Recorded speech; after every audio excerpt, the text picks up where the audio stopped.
There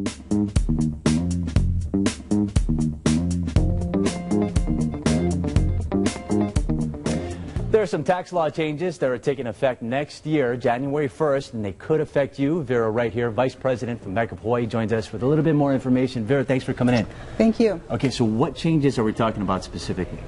Well, the Affordable Care Act came into law this last year, or it's been into law for a couple of years, but it goes into effect on January 1st, 2013. So we have some changes coming. There is an increase in the health insurance tax. We currently are paying 1.45% on Medicare out of our wages and self-employment income. Well, beginning January 1st, 2013, that's going to increase to an additional 0.9%. That goes into effect for individuals if you're married filing jointly, if you have more than $250,000 worth of income.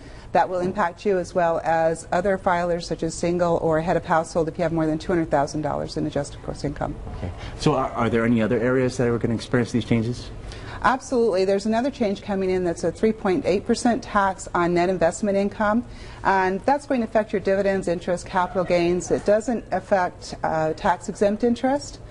But if you are, if you have any sales other than a personal residence, that's going to impact anybody who has adjusted gross income over $250,000 if you're married filing joint, and again $200,000 for other filers. Okay, so these are effects that are going to take place January 1st. Are there any other changes that we need to be aware of?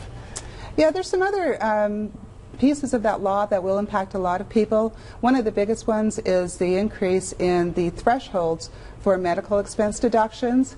Up until now, we've been able to deduct medical expenses over 7.5% of your adjusted gross income. Well, beginning January 1st, 2013, that threshold is going to increase to 10% if you're under 65. Over 65, you can continue to use the 7.5% until through 2016. But if you're under 65, then your threshold is going to increase. Okay, so there's a lot of numbers, there's a lot to digest. If people wanted more information about this, what should they do?